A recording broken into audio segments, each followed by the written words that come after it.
Olá, você está no canal da Igreja CI. Você vai ouvir agora uma palavra do Evangelho do Nosso Senhor que pode transformar a sua vida.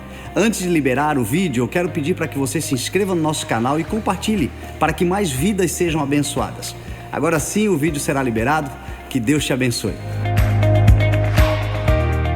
A verdade é que ninguém dá a mão ao homem arruinado quando este, na sua aflição, grita por socorro. Amém? Pai, te louvamos, Senhor, pela tua santa palavra. E te pedimos, Senhor, que o Senhor nos dê uma porção revelada aos nossos corações para esse mês. E que não seja apenas para esse mês, mas que seja para uma compreensão de vida, Senhor. Porque a tua palavra é lâmpada e luz que ilumina os nossos caminhos na jornada da vida.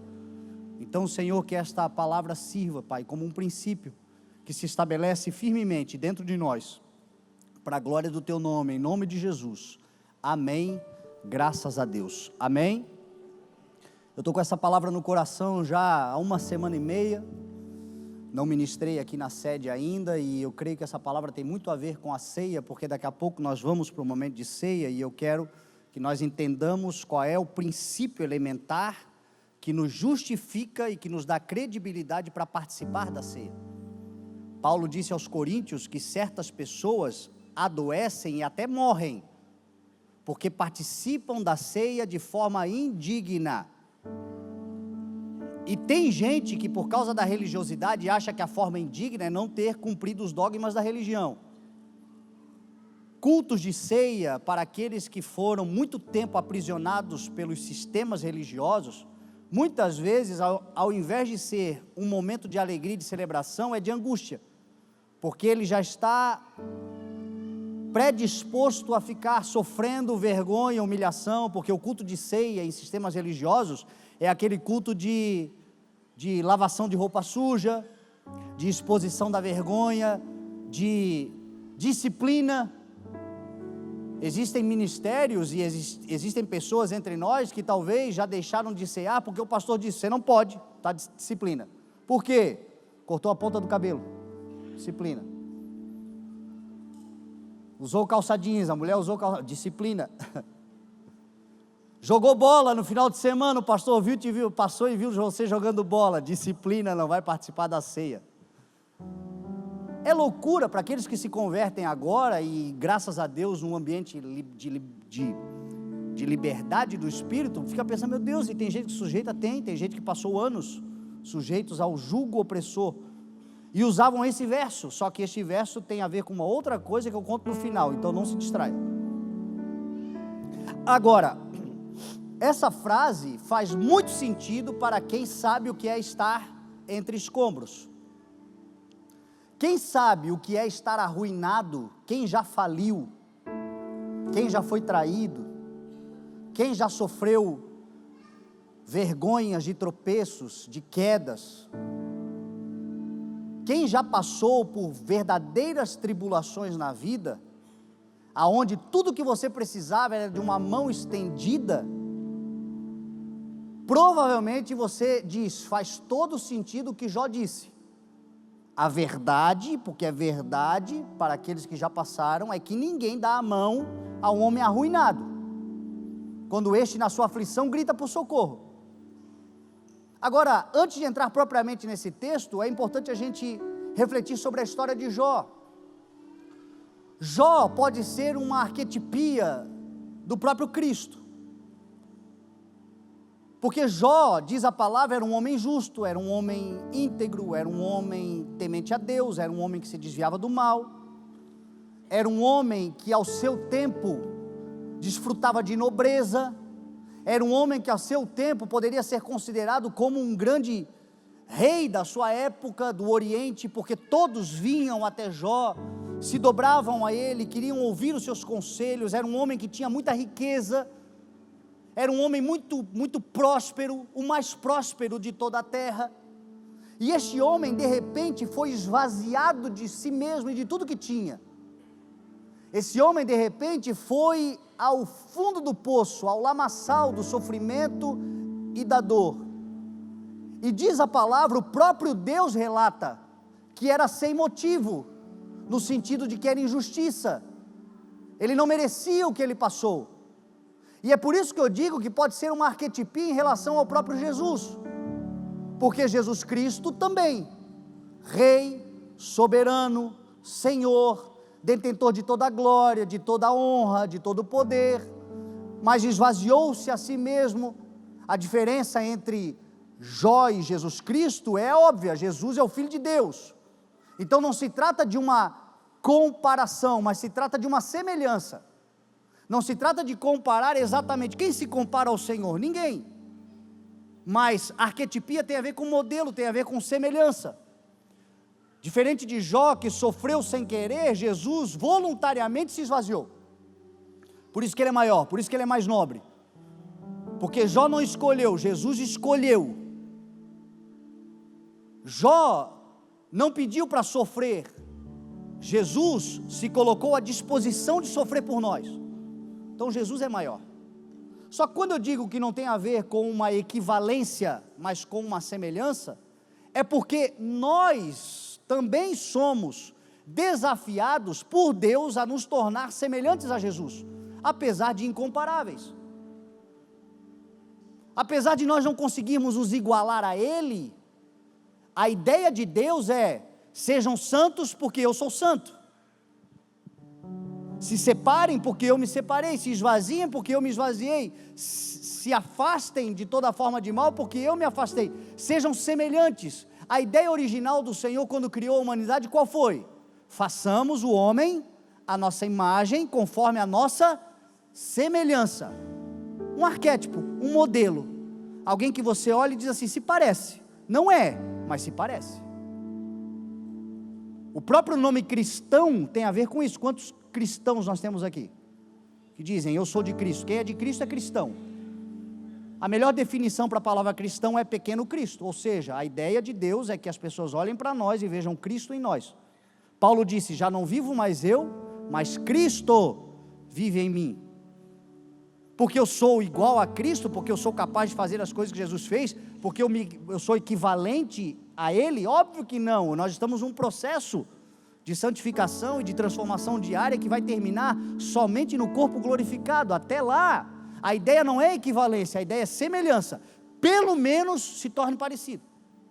Que as pessoas possam olhar para nós e dizer assim: eu vejo muito de Jesus em você. Não vejo tudo, mas vejo muito. Isso já é suficiente para dar glória a Deus. As pessoas veem muito de Jesus em nós quando nós vivemos o ensino de Jesus, quando nós falamos o ensino de Jesus. Essa semana eu fiz uma live com 2 amigos, que são grandes pastores na nação e com muitos frutos e grandes realizações. Um deles, o Reginaldo, que está lá em Sinop, que faz um trabalho maravilhoso lá em Sinop. O outro, Léo, que vocês conhecem, já veio aqui várias vezes, e a gente fez uma live sobre a bênção do inimigo. E quando terminou a live, os 2 me fizeram um elogio que eu me senti orgulhoso. Eles disseram assim: você se parece com Jesus. E aí eu fiquei pensando, mas por quê? Será que é fisicamente? Será que Jesus era parecido comigo e eles tiveram uma revelação do trono, da graça? E aí o Espírito Santo falou ao meu coração assim: você recebeu esse elogio porque você passou 1 hora ensinando o que eu ensino. E quer se tornar melhor, pratique o que você ensina agora. Não só ensine o que você ensinou, porque o que você ensina já diz muito ao meu respeito, e as pessoas já dizem, parece com Jesus, mas por quê? Porque eu não falei nada de mim, eu falei tudo dele, sobre ele e o que ele ensina. Mas o desafio não é só saber, o desafio é praticar também, crescer no aperfeiçoamento da prática daquilo que a gente conhece. É o que eu sempre falo. Cada um de nós aqui tem uma medida de graça, de conhecimento e de revelação de quem Deus é. E é por isso que a gente não tem que ficar julgando e comparando uns aos outros. Existem pessoas que são bebês na fé. Existem pessoas que já são maduros na fé. Existem pessoas que já são anciãos na fé. E não dá para você comparar o velhinho da fé com o bebê que acabou de nascer. Agora, cada um é responsabilizado na medida daquilo que já teve como revelação, na medida da fé que já recebeu. O que o Senhor espera de nós é que nós andemos dentro da sua vontade, naquilo que a gente já conhece. O que você conhece de Deus? Faça isso, e você vai começar a se tornar semelhante ao Senhor. E aí, esse arquétipo dos novos tempos, dessa geração, porque essa é a ideia do Senhor, que as pessoas olhem para nós e vejam Cristo em nós. E por que eu estou usando então Jó e não Jesus? Porque usando Jó a gente não tem a desculpa de dizer, é inalcançável, porque Jó era homem, Jó era de natureza 100% humana, como nós somos, e Jó nos ensina muito sobre esse modelo de vida que a gente glorifica o nome do Senhor em todas as circunstâncias. Já de antemão eu acalmo o teu coração dizendo, dificilmente nós veremos nos tempos atuais alguém que passou pelo que Jó passou. Dificilmente nós conhecemos alguém que passou, se você conhecer a história de Jó, não vou nem aqui ficar dizendo tantas coisas que Jó viveu, tudo ao mesmo dia, mas eu creio que Deus permitiu isso exatamente para que ele fosse um modelo muito forte daquilo que nós podemos passar, mas também responder, porque quando a palavra do Senhor diz assim, resistam ao diabo, sujeitem-se a Deus, e ele fugirá de vós, a palavra está dizendo assim, sabendo, depois ela diz assim, que os irmãos que vocês têm em todo o mundo, estão passando pelos mesmos sofrimentos. Você já viveu aquela experiência de você estar reclamando das coisas, de repente você encontra alguém pior do que você, fica com vergonha de reclamar? Quantas vezes a gente está reclamando por situações que a gente está vivendo, de repente encontra alguém, a gente se sente até envergonhado, poxa Deus, perdão, porque tem gente pior do que eu. Jó é esse arquétipo, pior do que qualquer coisa, não é desprezar o teu sofrimento, você sabe a dor, aonde dói, como dói, por que dói. Talvez o que você esteja enfrentando, ou enfrentou já, de dores na vida, eu não suportaria, mas você suportou, e você suportou porque tem um Deus sobre a sua vida, que todas as coisas se tornam possíveis, e é aquele que nos fortalece inclusive na nossa fraqueza. Então não se trata de desprezar a dor de cada um, mas com certeza, provavelmente, não é tão intensa quanto a dor de outros, mas os princípios são os mesmos, para que a gente vença as nossas dores também. Jó foi esse homem que era muito proeminente, muito rico, e aí diz a palavra que certo dia os anjos vieram apresentar-se ao Senhor, e Satanás também veio, e quando Satanás se apresentou diante do Senhor, Deus perguntou a ele, de onde tu vens? Por onde tu andas? Aonde andavas? E ele disse, eu venho de perambular sobre a terra e de rodear por ela. Fazendo uma figura ilustrativa, é mais ou menos quando a gente olha nas câmeras de segurança e tem um sujeito em atitude suspeita na frente da nossa casa, da nossa empresa, dos nossos negócios, gente que você vê assim, andando para lá, para cá, volta, dá aquela olhadinha, mexe na maçaneta, volta, sai, e aí você fica olhando e daqui a pouco você vê que o fulano pulou o muro, entrou, mas antes ele rodeou, antes ele perambulou, antes ele deu aquela analisada em volta. Satanás é desse jeito. Satanás, ele age exatamente assim contra a nossa vida. A Bíblia diz que ele é como um leão que fica ao derredor procurando a quem possa tragar. O que ele faz? Ele vai dar uma olhadinha, deixa eu ver essa porta aqui, não, hoje está fechada, amanhã eu volto, essa janela aqui, peraí, tem uma legalidade, tem uma fragilidade, tem uma vulnerabilidade. Ele é esse leão que fica procurando vulnerabilidades para tentar entrar e devorar aquele que possa tragar. Só que em nome de Jesus existe uma palavra sobre nós, aqueles que estão em Cristo, o maligno não lhe toca, porque quem está em Cristo deu a chave do seu coração e de toda a sua vida e de todas as portas na mão dele, e porta que ele abre ninguém fecha, e porta que ele fecha ninguém abre.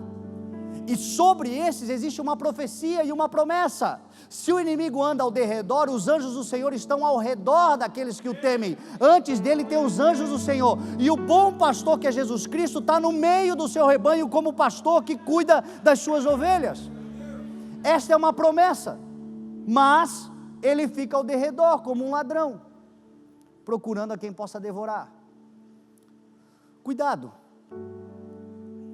com pessoas, com relacionamentos, com sociedades, com associações, a gente que fica só ao derredor. gente que não quer se envolver, gente que não quer se integrar. Nós como igreja, nesses 11 anos de igreja, já sofremos algumas frustrações, e essas frustrações, todas elas foram anunciadas, decepções que a gente sofre com pessoas. Eu já sofri muitas, você provavelmente já sofreu, mas se você analisar, você vai perceber que essas pessoas, primeiro, elas se afastam, primeiro elas ficam só na observação, primeiro elas começam a andar ao derredor, elas não se envolvem, porque se elas se envolverem, elas vão conhecer o teu coração. Se elas se envolverem, elas vão conhecer literalmente a tua intenção. Se é boa, elas vão te honrar. Se é ruim, elas vão embora. Mas como elas não sabem nem se é boa nem se é ruim, eles ficam ao derredor fazendo suposições, e aí o nosso coração é muito enganoso. O nosso coração nos trai, a nossa impressão nos engana. Gente que fica te julgando de longe pelas ações que você toma, mas não conhece a realidade do porquê que você toma, e aparentemente é contraditório, mas não entende o teu coração, te julga, fica ao derredor.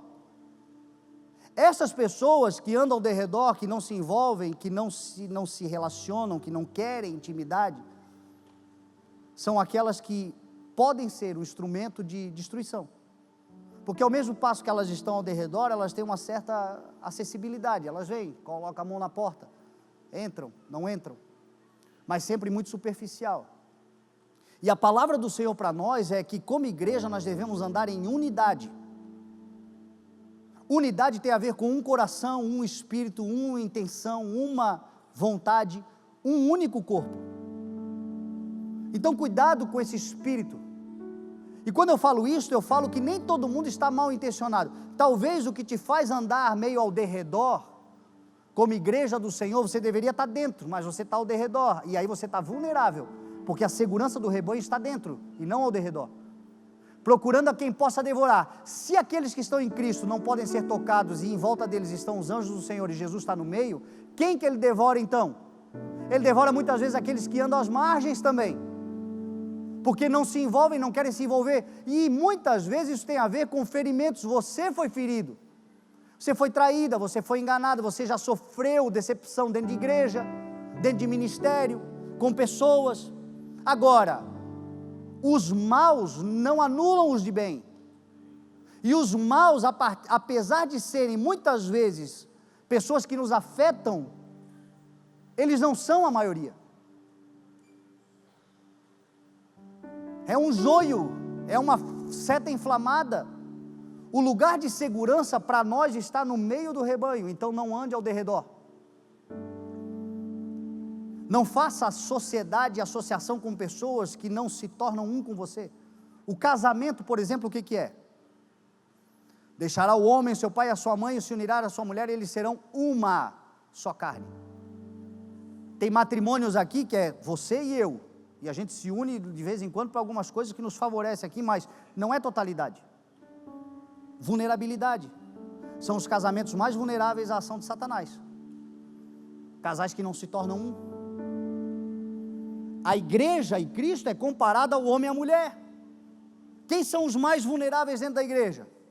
Quem está no meio, de repente leva uma mordida do irmão, porque as ovelhas às vezes vão adentadas um no outro, né? Paulo disse assim, ó, cuidado, vocês se mordem, se devoram, cuidado para não se destruir mutuamente. Então, quando a ovelha morde uma outra, o pastor entra logo, porque está vendo todo mundo, parou, faça as pazes, dá um beijinho, abraça, dá beijinho. Mas é coisa da vida do dia a dia, disputaram ali uma vaidade, um pedacinho de grama mais verde. Agora, pior do que volta e meia se dá uma mordidinha um no outro, é estar sob o risco da mordida do leão, que vai te devorar. Então se envolva, meu irmão, porque essa coisa de andar ao derredor e perambulando, por onde andavas, irmão? Quanto tempo eu estava por aí, rodeando, perambulando sobre a terra, pensando, discípulo de Satanás, será? Não, porque discípulo de Jesus, meu irmão, anda com ele, anda no meio do rebanho, anda na comunidade de fé, na unidade. Então que hoje seja uma manhã de nós fortalecermos os nossos vínculos de fé em nome de Jesus, de unidade como igreja em nome de Jesus, de não nos tornarmos vulneráveis às ações do mal que querem destruir. Primeiro destrói a tua vida espiritual, depois começa a destruir a tua vida relacional, daqui a pouco começa a destruir a tua casa, daqui a pouco começa a destruir as tuas gerações, porque é um processo desencadeado de uma quebra de princípio. Nós não somos o povo chamado para rodear e perambular sobre a terra, nós somos o povo chamado para peregrinar sobre a terra, envoltos da palavra e do compromisso que o Senhor Jesus tem conosco, que diz: eu estarei com vocês por todos os dias até a consumação dos séculos. Então aí, Jesus anda com a sua igreja, e a sua igreja não é o indivíduo sozinho, a sua igreja é sair de dentro de casa para se unir numa assembleia pública. Jesus disse assim: onde houver 2 ou 3 reunidos no meu nome, ali eu estou. Sou igreja de Jesus em casa, congregando sozinho, vai vendo. Sou igreja de Jesus, mas não me envolvo, vai vendo. São esses que se tornam vulneráveis, então se envolva, meu irmão. Faça parte. Eu não estou falando de você fazer parte de um ativismo religioso, não confunda. Mas faça parte de um propósito de Deus para essa terra, que é através da sua igreja, e você como corpo de Cristo, alguém que vai plantar o reino de Deus sobre a terra, e no momento que você está fazendo isso, você também está protegido, o maligno não vai lhe tocar, é o que diz a palavra em nome de Jesus.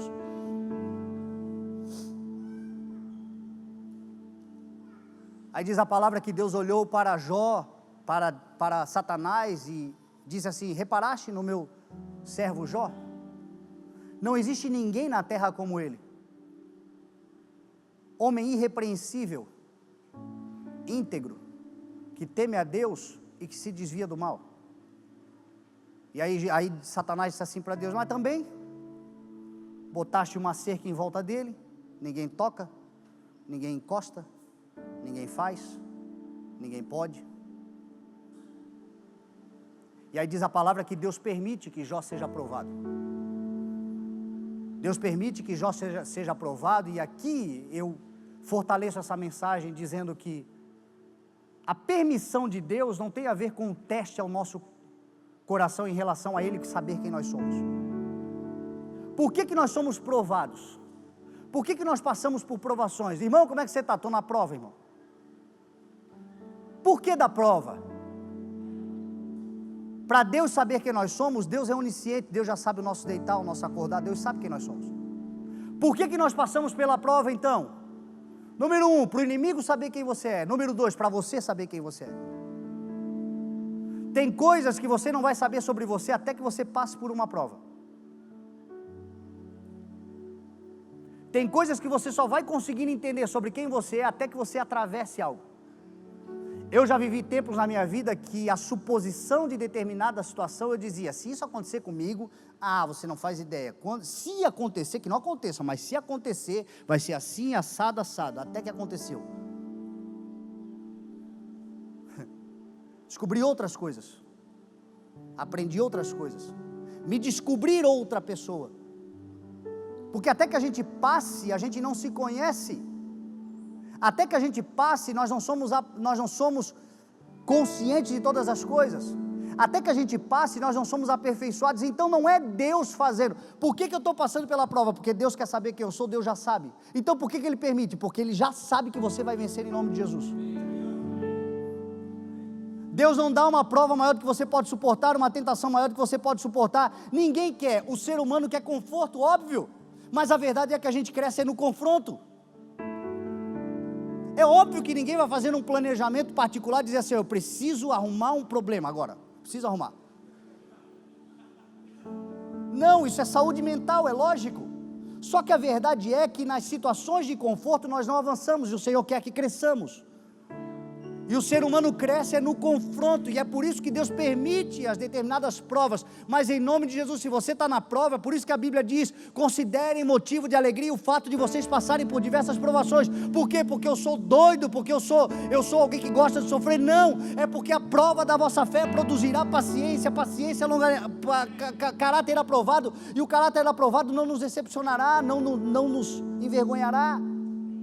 Nós amadureceremos ao ponto de termos todas as coisas, é pela prova. Olha o escritor de Hebreus: Jesus, embora sendo filho de Deus, aprendeu a obedecer por meio daquilo que sofreu, e uma vez aperfeiçoado, tornou-se a fonte. Se Deus não poupou Jesus do sofrimento, porque o sofrimento aperfeiçoa, vai poupar a gente por quê? Agora, qual é a esperança? Se Ele permitiu, é porque Ele sabe que eu vou passar. Eu estou sendo aperfeiçoado no meu caráter, em reconhecer quem eu sou, coisas que o Senhor desenvolve em mim quando eu estou passando por isso. E o inimigo também. Agora, preste atenção, porque muitos fazem um discurso de Satanás. Cuidado, para não desprezar gente que o Senhor está testemunhando ao seu favor. Tem gente que é nítido, que Deus está testemunhando ao seu favor, e aí se levanta a gente dizendo, mas eu não sei não, eu acho que tem treta aí, tem coisa ali, tem coisa lá também, favorecido também, favorecidinha também, alguém abriu aí, alguém deve ter feito algum tipo de favor, porque foi o que Deus disse assim, reparaste, não há ninguém na terra como ele, irrepreensível, íntegro, teme a Deus e se desvia do mal, é Deus testemunhando. E Satanás disse, mas eu acho que é porque tu também abençoa ele, tu também faz, tira dele para ver se ele não te nega. E Deus disse, eu sei quem são os meus filhos. E por isso Deus permitiu. E aí diz a palavra que Jó passou pelo sofrimento que passou, mas ele tinha essas 4 qualidades. Irrepreensível. Nós somos chamados. Por que eu disse que Jó é uma arquetipia? Porque sobre Jó, Deus disse a mesma coisa que Jesus disse sobre Abraão. Sobre Jó, Deus disse a mesma coisa que Jesus disse sobre Noé, que Jesus disse sobre Ló. Em Gênesis 6, o que a palavra diz sobre Noé? Homem justo, íntegro e que andava com Deus. E Jesus disse assim, os dias que antecedem a minha volta serão dias semelhantes aos dias de Noé. Se os dias serão semelhantes aos dias de Noé, precisam se levantar Noés na nossa geração, homens e mulheres justos, íntegros e que andam com Deus. Pedro, quando fala sobre Sodoma e Gomorra, e Jesus também fala nos evangelhos, diz que naquela geração de Sodoma e Gomorra, que será semelhante aos dos dias de Jesus, havia um homem que era como Ló, de coração íntegro, justo e que se desviava do mal e que não se contaminava com aquele mundo. Jó é a mesma coisa, irrepreensível. Irrepreensível tem a ver com honestidade, tem a ver com retidão de caráter, tem a ver com uma decisão de não se corromper com o mundo. Não é porque todo mundo está fazendo que eu vou fazer também. Já dizia a sábia da sua mãe, você não é todo mundo.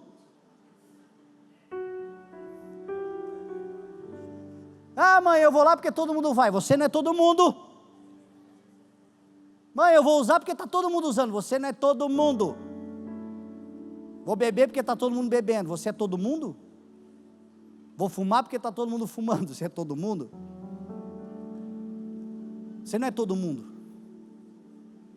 E a palavra do Senhor para nós em Romanos 12 é, não se corrompa com esse mundo, mas transformem-se pela renovação da vossa mente, para que seja capaz de experimentar. Então esse é o desafio é se tornar irrepreensível. Irrepreensível é alguém que o Senhor olha e diz assim, está se esforçando para não se contaminar com o mundo, manter o seu coração reto na minha palavra, estes viverão grandes coisas, e quando o Senhor se manifestar, o grande dia do Senhor não será de dor, mas será de celebração para a sua vida e para as suas gerações, em nome de Jesus. Gente irrepreensível, na prova, mantém-se irrepreensível. O que eu percebo é que Satanás mudou um pouco a estratégia. Ele percebeu que deu errado com Ló tirar tudo. Aí agora muitos estão tendo demais. E o desafio é manter-se fiel no muito. Chega arrebentado na igreja, todo quebrado. Levou uma surra que não consegue nem andar. Os irmãos têm que ajudar, carregar nas costas por um bom tempo, e aí vai recuperando as feridas, vai se sarando, vai se regenerando, vai se transformando, daqui a pouco começa a ser abençoado, e quando é abençoado, esquece do Senhor. Daqui anda, não, agora eu não preciso mais, né? Eu já ouvi isso declaradamente. Uma vez, o cara estava quebrado emocionalmente, e aí, era oração, era mensagem o tempo todo, e eu me compadeci, eu disse, não, eu vou te ajudar, aí comecei a orar, comecei a abençoar, comecei a trazer palavras de instrução sobre o casamento, sobre o relacionamento, gastava tempo, e aí não suficiente, eu comecei a tentar entrar na mente dela, ajudar ela a convencer, não, ele mudou, ele está melhor, ele está arrependido aí, vale a pena vocês e tal. E aí o fato é que se reconciliaram, eu celebrei. Aí sumiu da igreja. Aí um dia eu liguei, ô meu filho, tá aí? Sumiu, pô, não te vi mais. Agora eu não preciso mais de Jesus, né? Jesus já resolveu, já me deu o que eu realmente queria. Eu ouvi isso. E tem gente que acha que Deus é um frentista de posto mesmo, abastece aí, enche aí que eu vou embora, não dá nem obrigado. Deus é Senhor. Senhor de servos que já não são feitas mais as nossas vontades, mas a vontade dEle sobre nós. Isto é se manter irrepreensível. Íntegro. Eu já preguei só sobre isso. Integridade não tem a ver com perfeição, tem a ver com totalidade. Do jeito que somos, do jeito que estamos, como estamos vivendo, mas sem reservas ao Senhor. Tem gente que não consegue entrar nesse lugar de graça e desfrutar de uma transformação de vida, porque ele quer se autopurificar. Ele fica se condenando, dizendo: quando eu parar de fumar eu vou, quando eu parar de beber eu vou, quando eu parar de cometer determinados pecados, então eu vou. E o Senhor está dizendo assim, ó, vem do jeito que você está, só venha de coração íntegro, ou seja, aberto para a transformação, e eu vou te sarando e te limpando e transformando e mudando a tua história por meio de uma conscientização de mente e transformação de mente e logo de comportamento. O problema é quando a gente não se entrega totalmente. O problema é quando a gente não reconhece quem nós somos e damos liberdade ao Senhor em todas as áreas da nossa vida. Isaías, quando se levantou de Isaías 1 até Isaías 6, ele era o profeta do dedo esticado. Ai de Israel, ai de não sei quem, ai de todos, ai de todo mundo. Quando Deus se apresentou a ele, ele teve o reconhecimento de quem ele era. Ele disse, ai de mim também, porque eu sou um homem de lábios impuros e habito no meio de um povo de lábios impuros. E quando ele reconheceu isso, o Senhor veio e limpou os seus lábios, porque uma vez que a gente reconhece, a gente se arrepende. Arrependimento é reconhecimento, e uma vez que a gente se reconhece como somos, o Senhor vem então com a transformação para aquilo que nos tornaremos em nome de Jesus. Mas para isso, corações íntegros, homens e mulheres totalmente entregues ao Senhor, todas as áreas da nossa vida. Esse é o desafio. Deixa o Senhor trabalhar em todas as áreas, confie em Deus, você não vai se decepcionar. Temor ao Senhor e que se desvia do mal, esta é a vontade do Senhor. Mas Jó, no meio de toda a sua dor, passando por todos aqueles sofrimentos, expressa a frase então, e eu caminho para o final com esse pensamento sobre a vida de Jó. Jó disse assim, a verdade é que ninguém dá a mão ao homem arruinado, quando este, na sua aflição, grita por socorro. Aqui nós estamos falando de um homem que passou por todas as provações, estava sentado no chão, na calçada, coçando feridas com caco de telhas, e diz a Bíblia que 3 amigos vieram até Jó, mas esses 3 amigos, Jó tem 42 capítulos, e esses 3 amigos, eu não sei se era de Jó ou de Satanás, porque eles passaram do capítulo 2 ao 35 acusando Jó. Já não bastasse a dor e o sofrimento que ele estava enfrentando, agora a acusação dos irmãos, que ditos amigos disseram, você só pode estar fazendo isso porque tem algum tipo de pecado oculto aí, você precisa reconhecer, Jó, você precisa ir confessar, porque tem alguma coisa, isso para acontecer com você, só pode ser pecado, bem coisa de religioso. Às vezes dentro da igreja tem gente sofrendo e ninguém estende a mão, porque diz assim, ó, Deus deve estar tratando.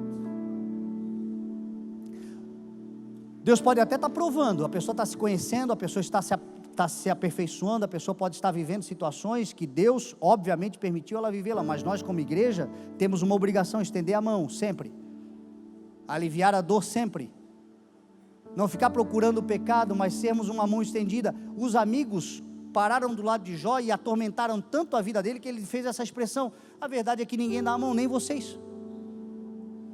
E aqui quem já viveu entre escombros, repito, sabe bem o que isso quer dizer. Você era o rei do camarote, de repente você faliu, cadê os amigos do camarote? Cadê? Era o garanhão da madrugada, o banco tomou a tua beleza,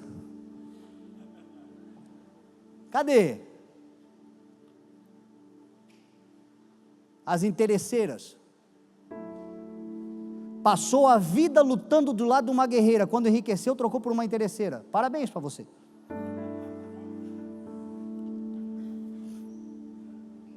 Cadê? Escombros.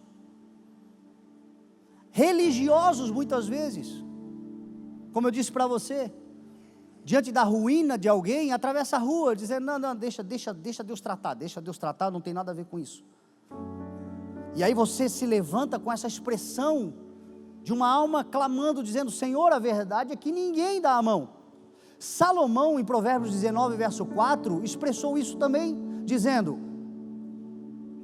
muitos são os amigos daqueles que têm riqueza. A riqueza traz muitos amigos, mas até o amigo do pobre o abandona. E o ser humano é assim mesmo. A vida é desse jeito, cruelmente desse jeito. Você é reconhecido, você tem honra, você tem valor, você é bem tratado, porque você está bem. Se você tropeça, os mesmos que te elogiavam começam a falar mal de você. Jó disse, os jovens se levantavam quando eu passava, hoje cospem na minha cara. Os velhos queriam ouvir o meu conselho, hoje me acusam. Porque a humanidade corrompida e depravada que se afastou de Deus tem essa crueldade mesmo. Agora, quando Jó começa a reclamar, e quando ele expressa essa frase, Deus se apresenta. E quando Deus se apresenta com uma pergunta, ô Jó, aonde é que você estava quando eu criei todas as coisas? Aonde você estava quando eu criei todos os animais, quando eu dei limite aos mares, quando eu criei as estrelas? Aonde você estava quando eu criei o Leviatã? Aonde você estava, Jó, quando eu dei alimento àqueles pássaros que famintos estavam? Aonde você estava? Quem primeiro me emprestou alguma coisa para que a este eu deva algo? A mim pertencem todas as coisas. Em outras palavras, Deus estava dizendo a Jó, Jó, é verdade que ninguém dá a mão a um homem quando ele está arruinado. É verdade que muitos abandonam, talvez todos te abandonem. Mas Jó, eu não sou ninguém. Deus não é ninguém. Eu sou o que sou. E eu não me encaixo nessa categoria dos ninguéms. Eu sou o Senhor de todas as coisas, e ainda que ninguém te estenda a mão, Jó, ainda que todos te abandonem, eu jamais te abandonarei. Ainda que uma mãe abandone os seus filhos a quem ela amamenta, eu, o Senhor, jamais o abandonarei. É isso que o Senhor está dizendo para Jó. Em outras palavras, Deus está dizendo para Jó assim, Jó, ainda que todos te abandonem, não duvide de quem eu sou, porque este é a nossa maior desafio, diante dos desafios, onde ninguém estende a mão, existe alguém que não é ninguém mesmo. Deus não é ninguém, Deus é o que é, Deus é o sempre o verdadeiro e poderoso, e Ele certamente fará, ainda que todos nos abandonem. Então a nossa confiança deve estar em quem? Naquele que era, que é e que sempre será. Deus está dizendo isso para Jó. Não se frustre porque pessoas te abandonaram, porque portas se fecharam, porque coisas aconteceram de expectativas que você gerou, e o Senhor está dizendo assim, ó, confie em mim, porque a matéria-prima da minha criação é o nada, do nada eu trago à existência coisas que não existem como se já existissem. E talvez o fato de ninguém estar te estendendo a mão é exatamente para que você reconheça alguém que tem a mão toda poderosa e certamente te acolherá na concha das suas mãos. Tem coisas que sobre Deus a gente só descobre quando a gente não encontra em homem e mulher nenhuma. Ninguém fez, Deus fará. Ninguém pode, Deus poderá. Essa confiança que nós temos no Senhor. E aí diz a palavra que Jó expressa, Deus, antes eu te conhecia de ouvir falar, mas agora os meus olhos te viram. Agora eu sei quem tu és. E agora eu reconheço, olhando para ti, quem eu sou. E diz a palavra que Deus ensina a Jó, pare de reclamar das faltas e abençoe os faltantes. Esse é o grande desafio, e é por isso que nós estamos na ceia. pare de reclamar das faltas e abençoe os faltantes. Quando eu disse para você que a ceia é indigna para aqueles que comem dela sem reconhecer e discernir o corpo de Cristo, qual é a maior ação do corpo de Cristo na cruz do Calvário? Qual é a maior expressão do amor de Deus? Perdão, libertação, quebra das amarras, liberação de um povo que vivia no império das trevas, e ele na cruz, pelo perdão e o relacionamento que ele teve com o Pai, nos deu a liberdade. O perdão é libertador. O perdão é o que traz sobre nós a capacidade de vivermos as grandes coisas do Senhor. Paulo vai dizer aos Filipenses: seja a atitude de vocês a mesma de Cristo Jesus. Seja a mesma, que embora sendo não considerou ser, mas esvaziou-se. Viveu tudo o que viveu, e por isso Deus o exaltou à mais alta posição, e lhe deu o nome que está acima de todo nome. Jesus na cruz do Calvário, expressou: Pai, perdoa-lhes. Quem, Senhor?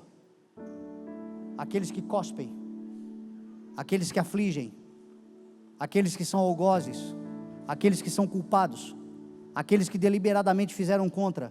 Perdoa-lhes, porque eles não sabem o que fazem. E isto traz libertação total. Diz a palavra